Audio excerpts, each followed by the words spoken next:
नमस्कार and welcome you to world affairs. Now Prashant Dhawan. Now recently Malaysia का Israel ban बहुत ही बुरी तरीके से फेल कर गया है और अब इजराइल ने पहली बार पूरी स्पोर्ट्स कम्युनिटी को, चाहे कोई भी स्पोर्ट हो, उसकी गवर्न करने वाली कोई भी बॉडी हो, चाहे फीफा हो, आईसीसी हो, सबको ये गुहार लगाई है कि उन कंट्रीज़ को कोई भी स्पोर्ट्स का टूर्नामेंट होस्ट करने मत दो जो इजराइल के नेशनल्स को एंट्री नहीं देते अपने देश में। अब रिसेंटली आप अगर देखो क्या हुआ, यहाँ पे आप देख पाओगे, ये यहाँ पे है मलेशिया और ये यहाँ पे है इजराइल।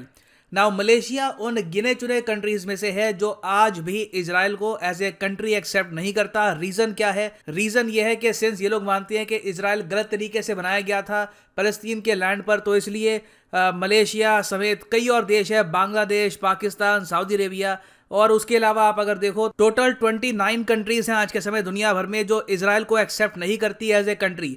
नाउ जब आप इजराइल को एक्सेप्ट नहीं करोगे एज ए कंट्री, ऑब्वियस सी बात है उनके पासपोर्ट को भी आप एक्सेप्ट नहीं करोगे। उल्टा आप अगर देखो पाकिस्तान के पासपोर्ट पर, इवन मलेशिया के पासपोर्ट पे लिटरली लिखा होता है कि इजराइल को हम एक कंट्री नहीं मानते। तो ऐसे देश दुनिया में अब बच गए हैं गिनती के 29। धीरे धीरे इनकी संख्या कम होती जा रही है।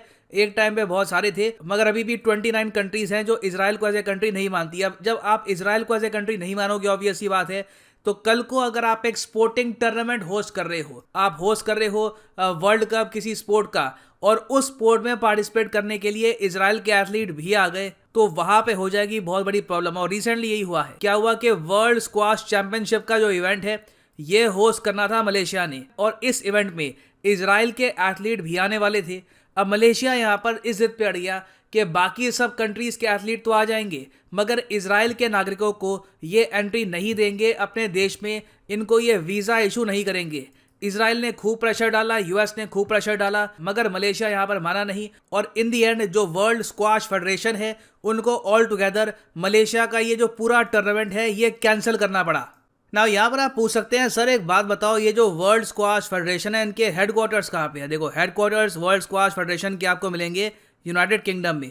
अब आप ऑब्वियसली यही पूछोगे कि यूके में बैठे हुए लोगों को ये पता नहीं था कि मलेशिया की पॉलिसी ये पहले से ही है, तो ये टूर्नामेंट पहले से मलेशिया में ना करवाते। अब बिना बात पे ये टाइम वेस्ट हुआ है, ऑल टुगेदर जो इवेंट है ये भी कैंसिल हो गया।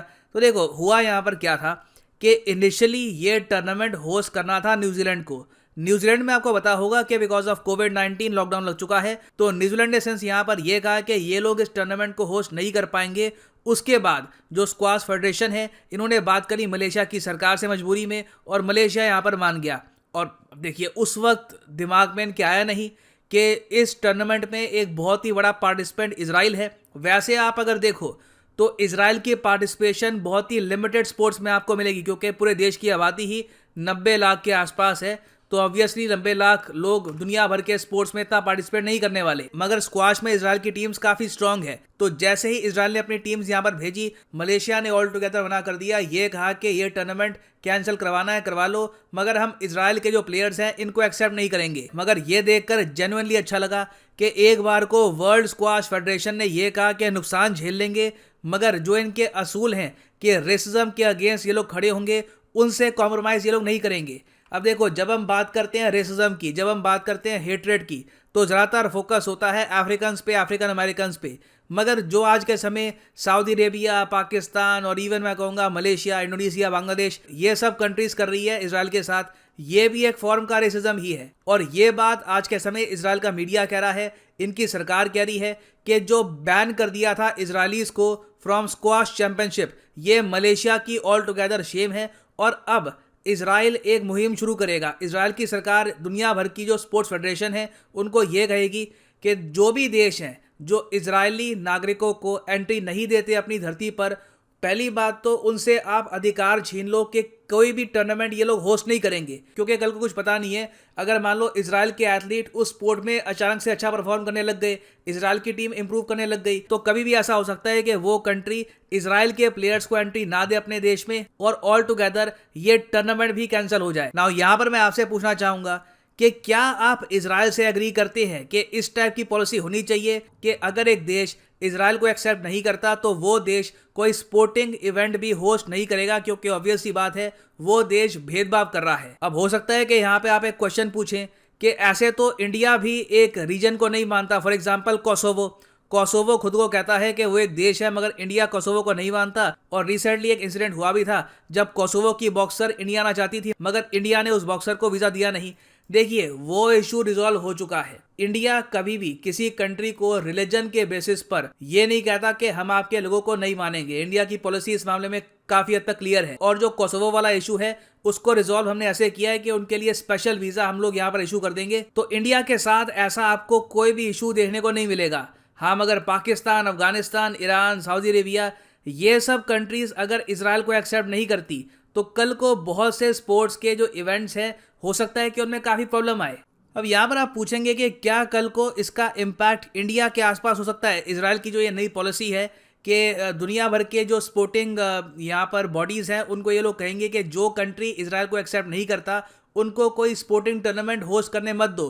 तो देखो, हाँ, इसका इम्पैक्ट क्रिकेट के बेसिस पे भी पड़ सकता है, क्योंकि मैं आपको ये बता दूं, इजराइल की एक नेशनल क्रिकेट टीम है। हालांकि ये लोग इतना ज़रा अच्छा परफॉर्म कर नहीं पा रहे, मगर फिलिस्तीन और इजराइल दोनों जगह देखा जा रहा है कि क्रिकेट में कुछ रुचि बन रही है। धीरे धीरे जो इसकी पॉपुलैरिटी है ये इंक्रीज हो रही है। और कोई बड़ी बात नहीं है कि इन द फ्यूचर, आज से 3-4 साल बाद, इजराइल की टीम जो एसोसिएट नेशंस होते हैं वहाँ पर जगह बनाकर खेलना स्टार्ट कर दे। उस केस में हम क्या करेंगे फिर? उस केस में तो हमको ओपनली कहना पड़ेगा कि यहाँ पर पाकिस्तान, बांग्लादेश, उसके अलावा कई और कंट्रीज है, इवन ओमान है यहाँ पे, मैं कहूँगा इन सब कंट्रीज को ओपनली ये बोलना होगा कि आप लोग या तो इजराइल को एज ए कंट्री मानो या फिर ऑल टुगेदर ये कह दो कि आप लोग कोई भी क्रिकेट का टूर्नामेंट होस्ट नहीं करने वाले।